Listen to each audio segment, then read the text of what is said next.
Então, a nossa conversa hoje vai ser sobre sustentabilidade, né? Especificamente o recorte de inovação, mas tem mais coisas sobre sustentabilidade que a gente pode falar, porque o livro que o Alexandre foi um dos organizadores trata de vários temas da sustentabilidade, então acho que a gente pode fazer um passeio por esses temas, porque eles também são todos interligados, né? Então, Ale, primeira coisa que eu queria te perguntar, bom, primeiro parabenizar pelo livro, você com os demais organizadores, né? Um livro que trata de um tema super importante, que é a agenda de pesquisa em sustentabilidade, né? Uma agenda que está sendo construída, como vocês dizem lá no prefácio do livro, né?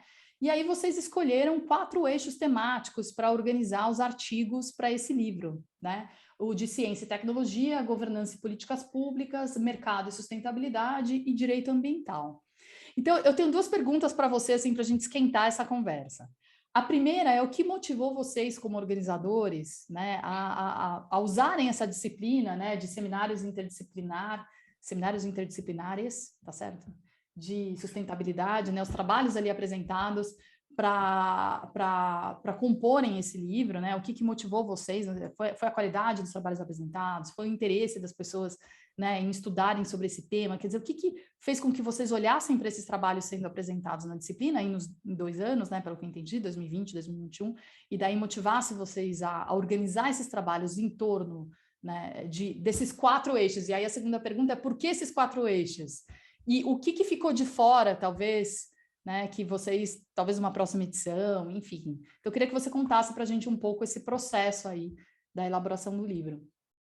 Legal, que boa pergunta. Bom, antes de mais nada, agradecer, né, o convite aqui para falar um pouco sobre o livro, um pouco sobre o capítulo aí que eu, em colaboração com o Lucas, contigo, né, um enorme prazer, sempre um prazer a gente bater bola juntos aí, né?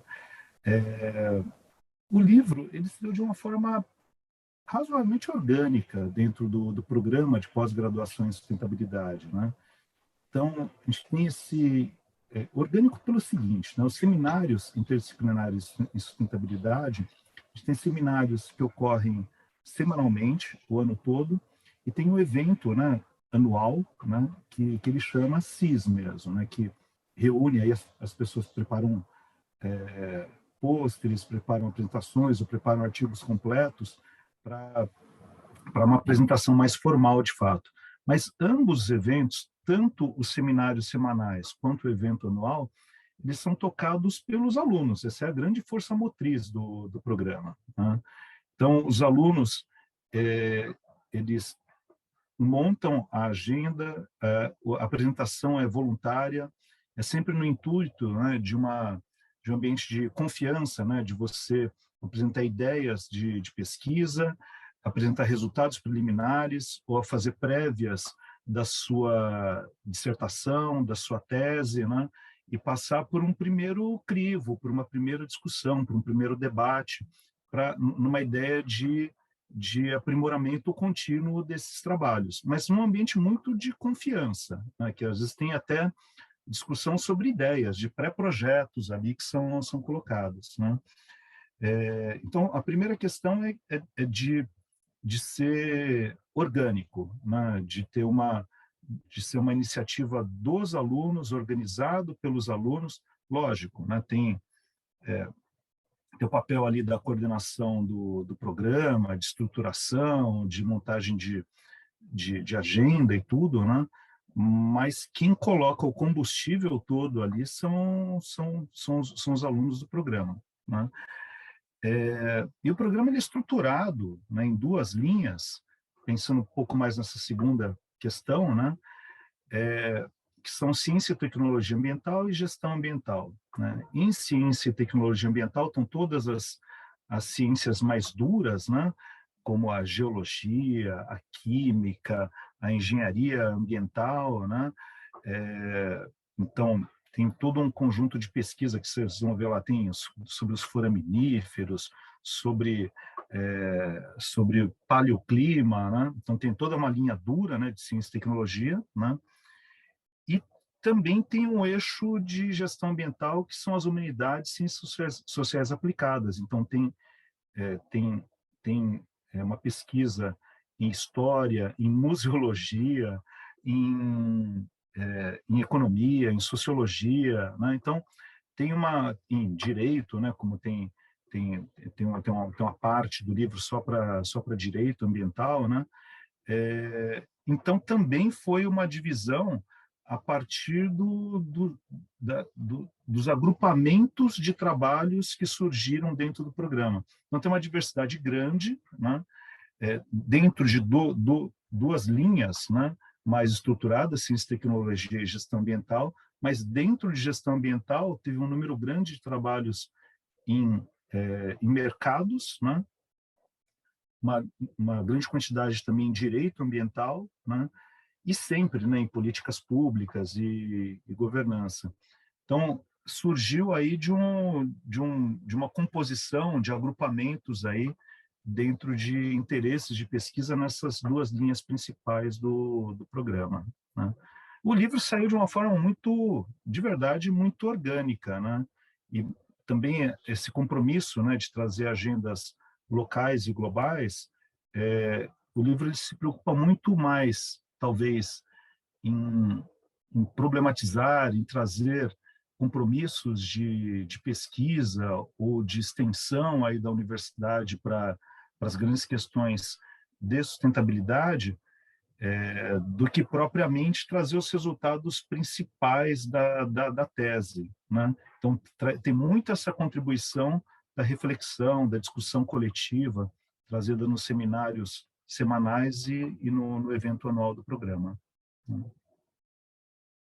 Eu acho que é um livro muito interessante para quem está pesquisando, né? E quem está fazendo suas teses e dissertações, é o mesmo alunos da graduação que de repente estão começando a fazer iniciação científica, porque tem um caminho ali, né, de pesquisa, fazendo uma conexão entre essas agendas locais e globais, que elas são conectadas, mas às vezes ela tem um jogo de conexão, mas também tem particularidades ali, né, do contexto local e do contexto global. E acho que ali tem sumos muito interessantes para quem está pesquisando, né? Falei para você que eu indiquei um capítulo ali para uma aluna minha que está fazendo um trabalho, enfim, acho que vai se beneficiar muito da leitura desse trabalho, né? E esse livro, ele traz, no eixo ali de mercado e sustentabilidade, tem 4 capítulos, né? Achei bem interessante os temas desses capítulos, que vão falar de governança no setor têxtil. Curiosamente, o outro capítulo, que é o nosso, né, também fala do setor, fala da moda, né? Mas enfim, é um setor que tem atraído muita atenção, né? Muita pesquisa, muita reflexão sobre o impacto tanto do setor têxtil como da moda de maneira mais ampla. Outro capítulo que fala também da certificação 14001, né? Então, temos temas aí interessantes nesse eixo específico de mercado e sustentabilidade.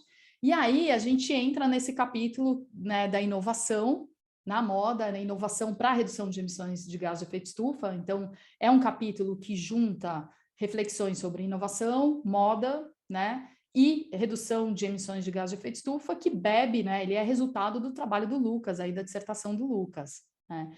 Então, agora, Lucas, vamos falar um pouquinho aqui do seu trabalho, né. Então, você fez uma dissertação que eu tive o prazer aí de participar como orientadora, né, mas você fez um trabalho muito interessante, juntando inovação para redução de emissões de gás de efeito estufa na moda, né, que é um setor que tem um impacto muito importante aí em emissão de gás de efeito estufa, que é um aspecto da sustentabilidade, né, mas também tem impacto em resíduo sólido urbano, em vários outros elementos. E aí você chegou nesse tema no seu trabalho, né? Você chegou nesse recorte. Então, eu queria que você contasse também um pouquinho de por que você chegou, o que te motivou a pesquisar sobre isso, né? Como é que você chegou neste tema em particular? Anne, primeiro queria agradecer o Ale pelo convite para participar desse livro, porque de fato o livro tem uma contribuição muito importante ali de todos os capítulos que foram escritos. A gente vê que ele tem um nível de qualidade e contribuição muito alto. Então, me sinto extremamente honrado pelo convite que ele fez e sempre vou te agradecer pela orientação da minha dissertação, né? Então, não vou deixar de te agradecer aqui também. A motivação para falar sobre mitigação de gases de efeito estufa na indústria têxtil, vestuário, moda, assim, um recorte que pode expandir um pouco ou reduzir, de acordo com o que você está olhando, mas no final das contas, quando você olha a unidade, que é a unidade de vestuário, a motivação para fazer esse trabalho, ela vem de 2 eixos, né?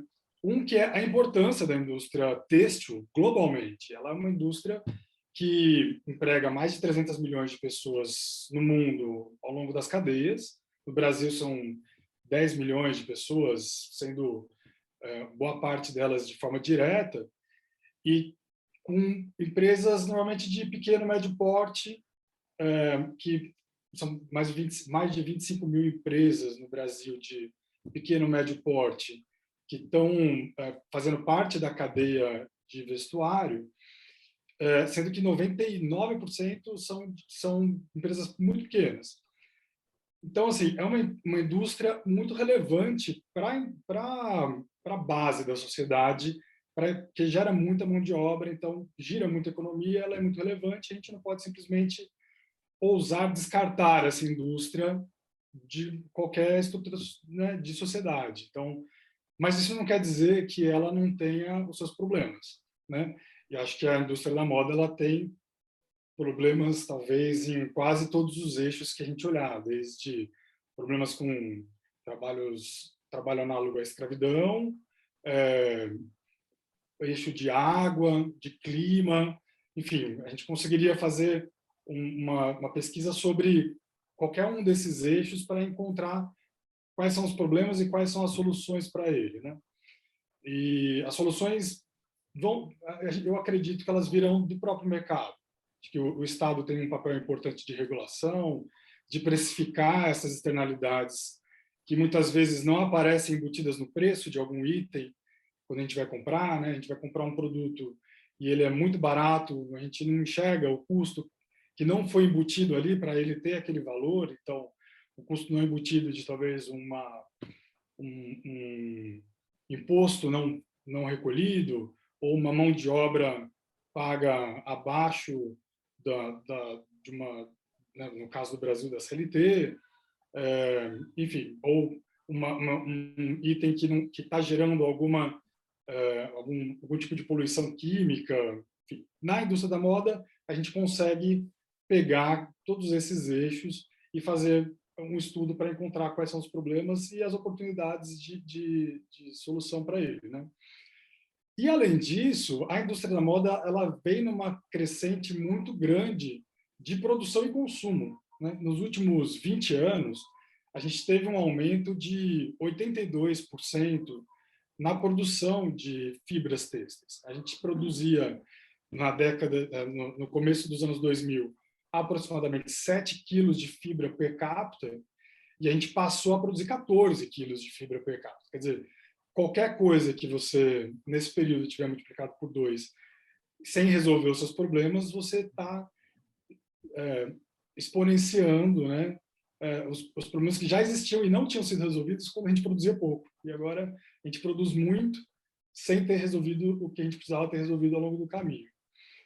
E, no meu entendimento, o que vai resolver o problema de talvez toda e qualquer indústria, mas no caso que a gente quis olhar aqui para emissão de gases de efeito estufa na indústria da moda, é provavelmente a inovação, seja ela em processos, seja ela em modelos de negócio, seja ela numa estrutura nova de marketing, comunicação, ou em tecnologia, né? Ou talvez a tecnologia sendo base para esses outros 3 eixos, para a gente conseguir evoluir. Por exemplo, se você fala em um novo modelo de negócios, ele necessariamente vai precisar de um novo apoio tecnológico para conseguir ter escala, para esse modelo de negócios não ser algo nichado que não resolva um problema, e que seja, senão ele fica restrito a uma pequena bolha de consumo de pessoas que têm alguma percepção de valor em relação ao que elas estão comprando, né? Então, eu entendo a tecnologia como um meio de dar escala às soluções, né? As soluções que a gente vai encontrando no meio do caminho. E a indústria ela tem se posicionado, a indústria têxtil tem se posicionado publicamente dizendo que vai atingir alguns objetivos globais que estão dentro das ODS, né, dos Objetivos de Desenvolvimento Sustentável, inclusive um deles é a neutralidade de gases de efeito estufa a partir a partir de 2030, se não me engano, isso, a partir de 2030. Bom, mas se posicionar a favor disso não é necessariamente dizer como vai fazer isso, né? Então, a gente tem visto isso em vários lugares, né? Vários setores, várias indústrias falando das metas de 2030, 2050, 2060, justamente. E um questionamento muito grande de como isso... A gente acaba, algumas vezes, caindo no tal do greenwashing, né? Quer dizer, eu aproveito, ou até do wokewashing, né? Quer dizer, eu aproveito de uma causa para me beneficiar enquanto indústria para conseguir ter acesso a um mercado consumidor que eu não tinha antes, mas sem necessariamente entregar o que de fato eu estou me comprometendo. Então, a dúvida, a pergunta de pesquisa era justamente isso. Ok, você está se comprometendo a entregar algo melhor, mas de que forma? Como? Quais são de fato as práticas e qual é o nível de maturidade delas? Porque existem práticas que têm um olhar interno, que tem um benefício próprio, e tudo bem, né? Tem um benefício próprio, por exemplo, de redução de custo, com uma eficiência maior em algum processo produtivo, ou tem um benefício de imagem. E tem práticas que são mais expansivas, que podem beneficiar não só aquela unidade industrial, aquela unidade de negócio, aquela unidade de comércio, de varejo, mas que pode beneficiar uma cadeia, pode beneficiar da montante para jusante e vice-versa, né? Quer dizer, da onde eu produzo para trás, então, para os meus fornecedores, ou para os meus consumidores, por exemplo, com design quando eu falo de melhorias para consumidores, quando eu faço um design de uma peça que tenha uma vida útil mais estendida. Significa que eu vou conseguir utilizar essa peça por mais tempo, sem estar tão suscetível à perecibilidade da indústria da moda, do fast fashion, do descartável, né? Que é o que foi o principal eixo de crescimento da indústria têxtil nesses últimos 20 anos. Foi baseado em ciclos curtos de produção, muito perecíveis em termos de tendência de moda, que faz com que essas peças sejam descartadas muito rapidamente. Você empregou energia, empregou água, empregou mão de obra, transporte, para ter um uso reduzido em termos de capacidade do item, né? Aquele item ele não deixou de ser uma peça de vestuário que está apta a servir a sua utilidade final. Ele simplesmente não está, nesse momento, alinhado a algum discurso momentâneo de o que é tendência, o que não é tendência para se usar. Então, esse foi o incômodo e a motivação, ao mesmo tempo, para produzir essa pesquisa. Eu quero pegar um eixo aqui, que é o eixo da ecoinovação, né? Que você discute no seu trabalho, está presente no livro que o Ale organizou, e eu acho que dá uma boa conversa aqui. Bom, ecoinovação é você, por exemplo, pensar em algum produto, algum serviço, enfim, alguma solução para um problema ambiental. E o Brasil, para quem opera no Brasil, existem, sim, oportunidades imensas da gente solucionar problemas ambientais, né, por meio da inovação. Só que também é extremamente desafiador, enfim, por N razões, assim, parte da minha pesquisa é um pouco as razões econômicas pelas quais é desafiador se empreender no Brasil e encontrar caminhos para viabilizar negócios nesse sentido, mas vocês têm outras perspectivas aí, até a sua pesquisa, né, Lucas, trouxe um olhar, assim, um pouco sobre os casos que você estudou, os 2 casos que você estudou, né, o que as empresas estão fazendo e tal, e o Alexandre tem uma perspectiva também dos aspectos institucionais, né, então eu queria pegar um pouco essa discussão da base, né, da ecoinovação no Brasil e um pouco a sua perspectiva, Ale, um olhar institucional, se pudesse trazer para a gente, aí depois a gente vai para os casos que o Lucas estudou. É uma super pergunta, né? Uma super questão. Lógico, né? O nosso caminho em direção à sustentabilidade, ou seja, o desenvolvimento sustentável passa pela inovação, sem dúvida, né? A grande questão institucional aí é que a gente tem que pensar na ecoinovação, quantos graus de liberdade a gente vai ter na ecoinovação, né? se a gente pensar na ecoinovação a partir de 0 graus de liberdade, né, com tudo, inovar a partir do ambiente institucional que a gente tem hoje, talvez o escopo que a gente tenha de resultados ou de efetividade, né, e de esperança na ecoinovação seja muito pequeno, né? Então, a gente sempre acho que remete aí às discussões, aquelas discussões que a gente tinha lá na graduação, quando pensava o que é longo prazo e o que é curto prazo. Não é uma questão temporal, né? É a questão do quanto você tem a modificar, que o longo prazo ele pode ser daqui a 5 anos, quando tudo está diferente, quando tudo é modificável, né? Então, nesse escopo do tudo é modificável, a gente tem uma possibilidade infinita para a inovação. Quanto mais engessada ela tiver, quanto menos graus de liberdade, pior. Vou dar um exemplo concreto, né? Esse sem número de inovações que a gente tem quanto à circularidade, né?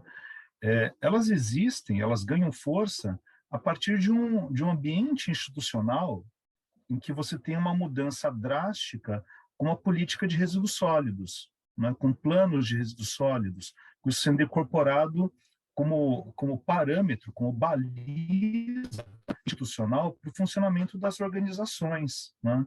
E, da mesma forma, reconhecendo outras organizações informais, como de catadores, como importantes nesse processo, como relevantes, né? Então, isso aumentou muito o escopo e criou um ambiente institucional para que esse tipo de inovação, de processo, para essa inovação estrutural aconteça, né?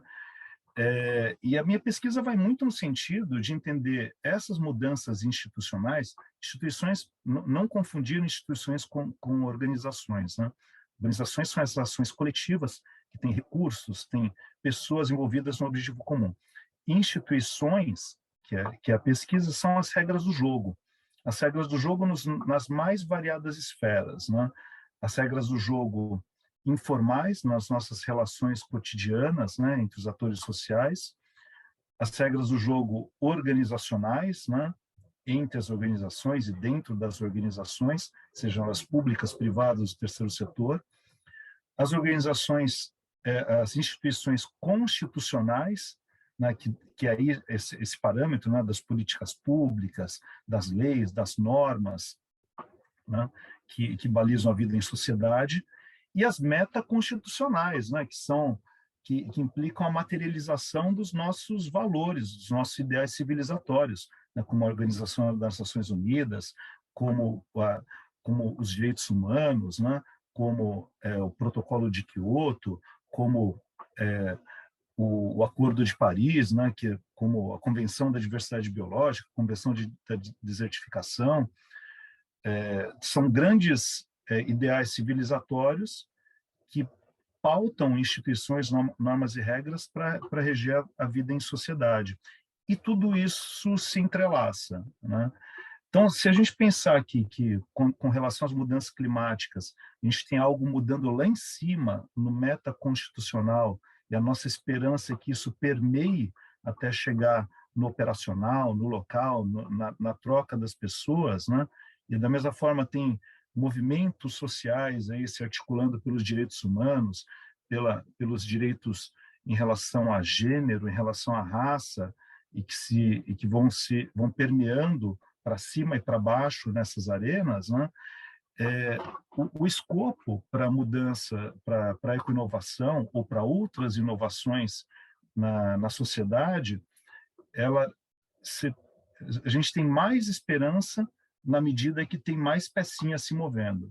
Na medida que os lock-ins, né, que isso fica travado, que isso fica engessado numa dada trajetória, isso favorece, acaba consolidando alguns grupos sociais que se favorecem dessas condições, né, e criando grande resistência à mudança, né? Então, tem uma pesquisa, assim, vou puxar a sardinha para a minha pesquisa ali, né? Então, essa seria a justificativa que eu faria para um financiador que quisesse apoiar uma pesquisa com instituições. Entender como as regras do jogo mudam é quase tão importante como entender os processos de geração de conhecimento que promovem a ecoinovação.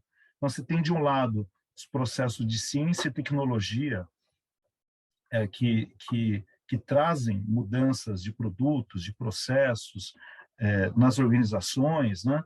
E, de outro lado, mudança a gente pode pensar nas pressões seletivas de como de quais as perspectivas que essas inovações têm ou não de prosperar na sociedade, né?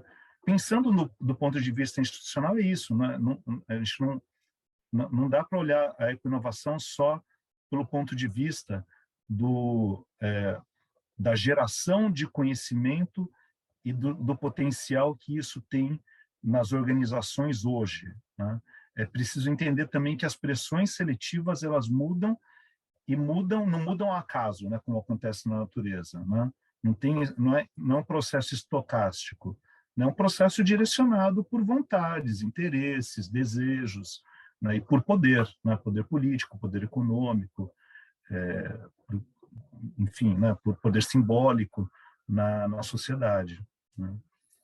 Então, esse processo o potencial da ecoinovação depende muito disso, depende também das pressões seletivas que são socialmente construídas. Perfeito, né? E um aspecto, assim, pequeno aí, é um domínio dessa discussão muito mais ampla, é apenas um domínio de vários outros domínios, é o domínio econômico-financeiro. Ele é importante, mas ele é um elemento de vários outros aí, sem dúvida nenhuma, nessas forças, né, que muitas vezes formam, né, ou formatam os incentivos que vão agir sobre as organizações. A gente sabe que partem do domínio econômico, muitas vezes, né? Mas a gente está falando de um domínio diante de tantos outros, né? E aí, quando a gente vai estudar organizações, quando a gente vai estudar empresas, como foi o caso do Lucas, que fez 2 casos, né, mergulhou aí em 2 empresas, ele foi olhar justamente como esse processo está chegando nas empresas, como elas estão reagindo a esse processo, enfim, que é um processo dinâmico, né, também. E aí, Lucas, você encontrou algumas coisas muito interessantes, né? Você encontrou, por exemplo, que as empresas estão focando muito ainda nos seus processos internos, como você até falou na sua fala inicial, né? E menos na sua cadeia de suprimentos, né? Menos na sua cadeia de valor, até se a gente olhar o fim de vida e o pós-consumo, que no caso do setor têxtil, da moda, enfim, é bastante relevante, né?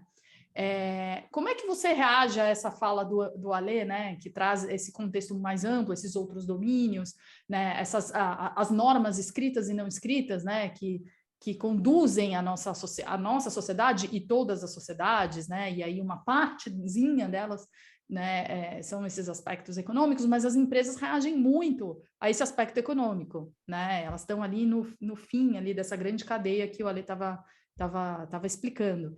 Mas, enfim, na sua pesquisa você olhou para isso, você olhou para essas 2 empresas. Eu lembro que quando a gente estava discutindo os casos, eu me lembro que um dos casos eu fiquei particularmente surpresa com algumas das coisas que você encontrou, assim, surpresa positivamente, porque até era uma empresa que não fazia muito marketing, não falava muito, né? Mas que estava fazendo algumas coisas, enfim. Então, eu queria que você comentasse um pouco esse processo da inovação que você encontrou na sua pesquisa. E aí é bom lembrar um conceito que você traz de inovação no seu trabalho, né? Que bebendo aí na literatura, né, que é inovação em produto, inovação em processos, inovações organizacionais, né, que podem ser práticas de trabalho normal, né, práticas do negócio, ali como é que o negócio está organizado, relacionamento com a cadeia e tal, e inovação em marketing, né? Então, o que você encontrou trazendo esse conceito da inovação, né? Como é que foram os resultados principais aí do seu trabalho nessas 2 empresas? Então, Ellen, eu acho que assim, aproveitando essa fala do Ale, eu acho que casa muito bem com os achados da pesquisa, porque houve um contraste muito grande entre as práticas encontradas em uma empresa e na outra. Então, isso mostra que, de fato, ainda está muito no ambiente interno de cada uma empresa, na vontade, no compromisso da liderança, nas crenças e valores de cada empresa. Se fosse institucionalizado, como ele está dizendo, ou políticas públicas que, de certa forma, obrigassem as empresas a se ajustarem a determinadas normas, ou que tivessem que ter um nível de cumprimento de normas com um sarrafo um pouco mais alto, daqui a pouco a gente vai ter que ter talvez uma isso lei. geraria uma pressão coercitiva Ô, para que Lucas, elas se obrigassem a gente correr vai ter que atrás ter de uma lei legislação. obrigando as empresas a cumprirem a lei. Eu acho que a gente vai chegar nesse ponto. Não. Pois é, então assim, quando você vê uma empresa com, né, encontrei 31 práticas de inovação, e uma delas a gente está falando em 25 e na outra a gente está falando em 6, tem uma claramente comprometida, inclusive comprometida com normas que não são nem brasileiras, né? Essa empresa, que foi a empresa que te surpreendeu, eles usam regras europeias para cumprir com seus processos no Brasil. Então, isso ainda está internalizado, não está institucionalizado, né? Então, é uma visão da empresa. A própria empresa quis para si esse desafio, né? E se comprometeu a inovar no ambiente nacional, sem precisar fazer aquilo. Então, fica um pouco também no aspecto moral, né? Acaba sendo a empresa está cumprindo com uma moral que ela acredita que aquilo ali de fato é um eixo muito importante para ela, ou para o fundador, ou para a liderança, para ela conseguir ter uma atuação mais condizente com os valores que ela tem, né? E não necessariamente com o cumprimento simplesmente de normas que estão estabelecidas. E aí dá para ver assim, que claramente não existe uma homogeneidade ainda na indústria têxtil para atacar esse problema, apesar de elas estarem comprometidas com o mesmo problema, né? Elas estão comprometidas com o mesmo problema de emissões de gases de efeito estufa, estão comprometidas com a mesma meta, mas caminhando tanto em velocidade quanto em direção de formas diferentes. Então, eu acho que a inovação vai ser, sim, o eixo de resolução desses problemas, mas, como disse o Alê, ainda não institucionalizado, né? Tem uma questão, né, Lucas, que assim, quando a gente olha ciclos econômicos assim de 100 anos, né, você vê empresas e negócios que se mantêm bem-sucedidos, não são muitos, mas por causa dessa capacidade de antecipar tendências e se preparar para algo que eles estão enxergando o sinal lá longe, e estão vendo que aquilo vai ser importante, né? E outros estão enxergando os mesmos sinais, mas às vezes ou não estão enxergando, ou às vezes estão enxergando, mas não estão vendo a importância, né? Eu acho que muito do que você está dizendo, talvez tenha um aspecto que está ligado a questões morais, propósito, tal, sem dúvida tem, porque empresa de dono, empresa de fundador, isso é muito importante, né? Uhum. Mas talvez tenha um outro aspecto ali de um pessoal compreendendo que a dinâmica vai ser diferente, né? A dinâmica do consumidor, a dinâmica dos mercados, talvez vá ser diferente em função desses sinais aí que a gente está enxergando. Você não acha que tem um pouco disso eu nos acho casos? que, concordo. Eu acho, inclusive, que a gente tem um exemplo em outra indústria, que é a indústria de, por exemplo, painéis solares, ou a indústria de produção de energia descentralizada, né? Foi uma institucionalização de uma regra que fez o mercado todo andar, né? Não foi um aspecto moral de vontade de alguém, foi de fato uma trava que foi retirada do processo ou incentivo que foi inserido que fez o mercado todo caminhar em direção a gente conseguir melhorar um pouco a nossa matriz energética. Talvez com a regulação do mercado de carbono a gente consiga ter uma destrava parecida, não só para a indústria têxtil, mas para toda a indústria nacional, né, ou global. Pode ser que a institucionalização venha através de algum incentivo de política pública ou alguma destrava em alguma política pública que vai fazer realmente o processo caminhar mais rápido, né? Não sei se vocês concordam. A gente está falando da ecoinovação, né, dessas empresas que têm essa capacidade de olhar para frente, de antever, né? A gente se pauta muito pelos sucessos, né, do que enxergou e do que viu, do que conseguiu enxergar, né? E eu acho que assim, acho que a gente tinha que pesquisar também nessas mudanças, né, tanto com relação à inovação, quanto com relação às instituições, o porquê as coisas não mudam também. Esse é um ponto de partida. Na verdade, esse é o grosso da pesquisa em instituições, né? Por exemplo, por que que a indústria do petróleo permanece apesar contra tudo e contra todos, né? Então tem um lock-in aí imenso, né? Por que que os consórcios aí de transporte público, né, nas cidades aí permanecem atuando da mesma forma como atuam há 50 anos, né? Então, entender esses balanços de força é o primeiro passo para entender o potencial dos processos de mudança, né? Na verdade, esse pessoal que olha lá para frente, ele faz um backcasting também, né? Ele entende ali que pode chegar, mas entende alguns pontos de fratura que existem nessa trajetória, algumas microfraturas que podem realmente mudar as direções, né? Acho que esse é o grande, que senão fica uma grande aposta, né? Se você não entender os pontos de fratura, onde você pode quebrar esses lock-ins, né? Esses travamentos, essas gaiolas, né?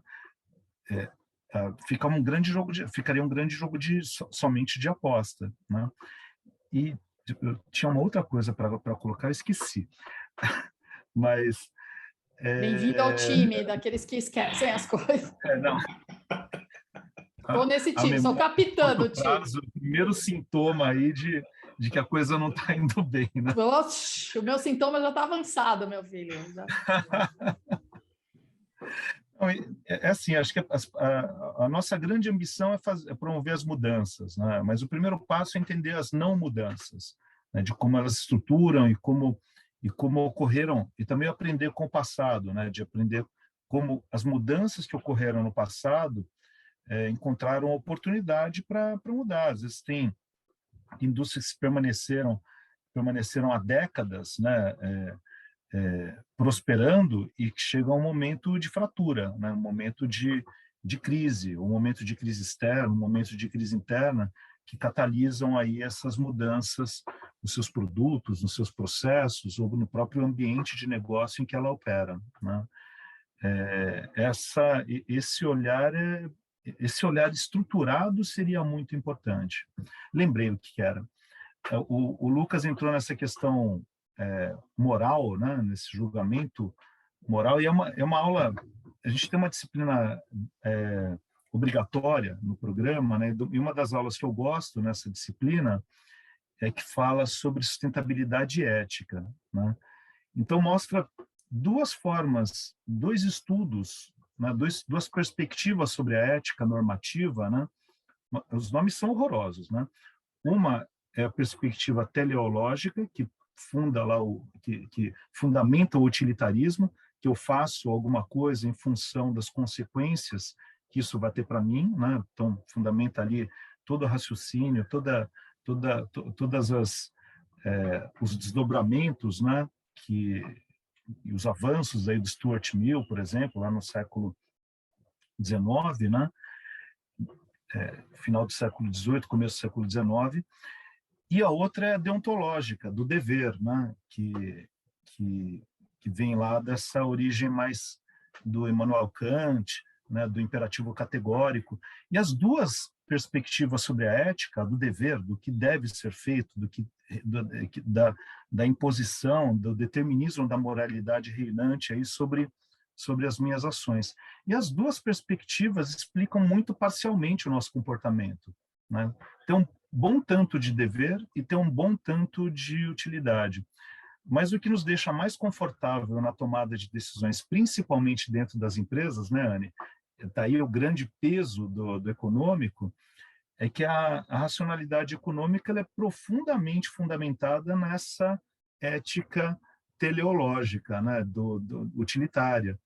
Isso, mesmo as decisões mais morais, por exemplo, a gente tem que valorar, né, os serviços ecossistêmicos para colocar na conta e ver se vale a pena para as políticas públicas ou para as decisões organizacionais.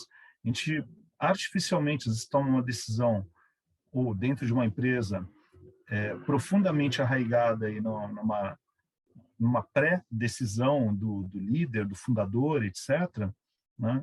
E tem que buscar legitimidade na economia.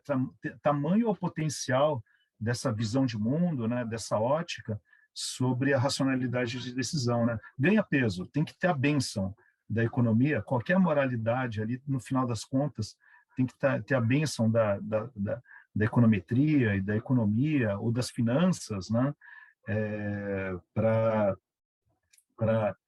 enfim, né, para realmente ter caminho livre aí para prosseguir na sua operacionalização. Né? Pensando em governança, lógico, o pessoal da governança vai cair de pau em cima de mim, né? Mesmo pensando em todas as estruturas de governança, né, que tem a assembleia de acionistas, as convenções, estabelecimento aí das diretrizes de tomada de decisão, né, estruturadas dentro da empresa, né?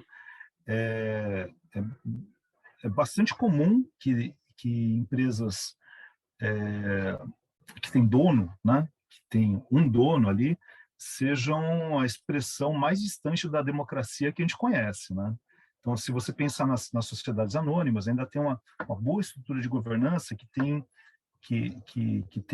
se preocupa na prestação de contas, com a accountability, com a disclosure, com todos esses parâmetros, né, para a tomada de decisão aí de uma forma mais ampla, de uma forma mais com maior grau de legitimação.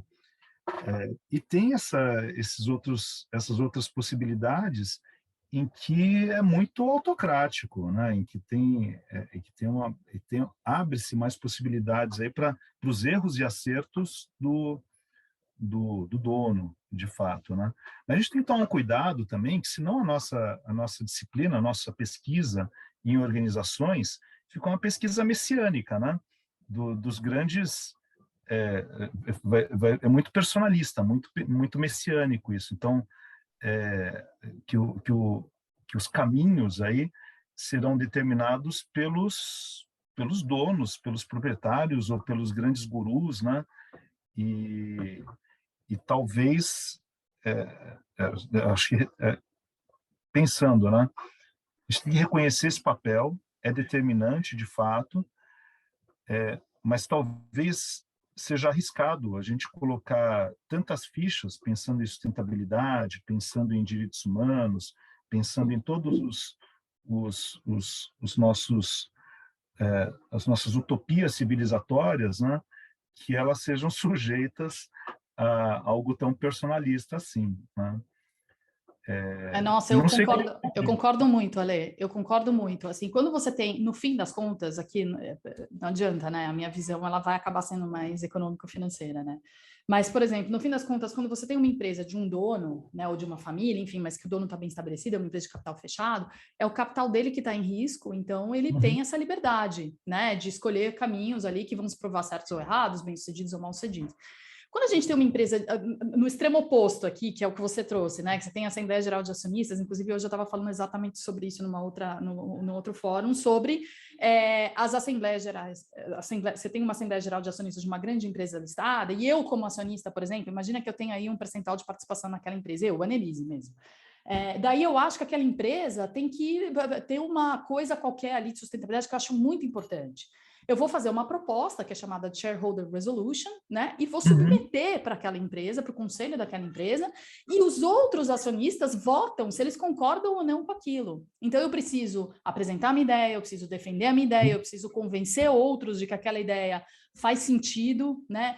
E o fruto daquela decisão, em larga medida, ele é também compartilhado, porque quando você tem uma empresa com capital disperso na bolsa, e os fundos de pensão compram, e as pessoas compram, né, aquela ação, a distribuição daquele dividendo, daquele aspecto que é ou bem-sucedido ou mal-sucedido, vai ser compartilhado entre todos também. Então, a gente tem realmente estruturas de governança muito distintas, com mecanismos de defesa de ideia muito distintos, porque o que está em risco em termos de capital também é muito distinto, né? Agora, o que eu acho muito positivo... Estão ouvindo aí, né? Só um minutinho. O que a gente tem aqui nessa situação é um processo democrático de discussão e tudo mais, que eu acho que é muito benéfico. Eu sei que a gente, quando acredita numa ideia, a gente quer essa ideia imediatamente implantada, né? Que é aquilo imediatamente colocado, mas um processo de discussão em larga escala, digamos assim, ele tem seus benefícios também. É claro que a gente está assumindo aqui igualdade de condições, né? Que não haja assimetria de informação, que eu entendo que não é um processo que acontece sempre, é óbvio, ele vai ter falhas ali, mas tem um benefício, principalmente quando a gente está falando de alocação de recursos numa dada economia, né? Faz sentido você discutir isso amplo senso e as pessoas trazerem também seus pontos de vista, né? Eu estou participando de uma discussão com outro assunto, que não é exatamente esse, mais ligado por exemplo, a questão do conflito geopolítico, né, entre Ucrânia e Rússia, e prioridades na questão da transição energética. Então, para quem está sem acesso a combustível, para aquecimento das casas, ou com um preço muito alto e precisa, né, realmente racionar ali aquele uso, né, num inverno que é duro e tal, as prioridades se invertem. Então, o que é certo, o que é errado, o que é melhor, o que é pior, enfim, são discussões super difíceis de serem colocadas, né? E aí a gente entra nesse grande aspecto multifacetado aí da sustentabilidade, né? Não, essa questão da governança mesmo nas empresas de capital aberto, cara, ela é essencial, né? É um jogo muito difícil andar no fio da navalha, né? Que você pode, se a gente pensar nos extremos, né? Se a gente pensar na nossa Petrobras, por exemplo, né? Então ela tem os acionistas minoritários, né? Em tese, tem acionistas majoritários que, por enquanto, né, estão sapateando em cima da governança, estão pintando, bordando, direcionando, ignorando absurdamente os interesses, né? Querendo ignorar absurdamente os interesses dos acionistas minoritários. Por outro lado, né, nessas empresas listadas, que com bons exemplos de governança, podem surgir questões de inovação, questões de acompanhamento das tendências na sociedade, dos anseios na sociedade, que nascem realmente dessa participação na Assembleia de Acionistas, né? E o que você tem entre um extremo e outro, né? Em tese, né, um acionista com informação o mais completa possível, com racionalidade o mais completa possível aí, poderia tirar o seu dinheiro de uma empresa que não dá a menor bola para ele, né? Que tem como principal argumento, olha, tá aqui seu dividendo, fica quieto, tudo bem, né? Tô te pagando mais do que outras empresas do setor ou do que empresas de outros setores, né? E poderia migrar para onde tem voz, né? Ou para outras empresas do setor, ou para empresas de outros setores, fazerem um direcionamento. Aí, esse balanço do que você estuda muito mais do que eu, né? E tem linhas de pesquisa sobre isso, né? Sobre o papel dos acionistas minoritários na governança das empresas. É uma pesquisa imensa, né? Que vai lidar com isso, vai lidar com a assimetria de poder, vai lidar com o problema de agência, com a assimetria de informação, né? E no final das contas, é onde a gente entende que é no papel dos acionistas minoritários que pode se manifestar os interesses da sociedade de uma forma mais democrática, né? Acho que passa por aí uma boa parte do papel dessas grandes corporações nos grandes problemas que a gente tem, nas grandes questões que a gente tem nas nossas sociedades aí, né? O assunto é bom, né? E tem fio aqui para a gente puxar nessa conversa, né?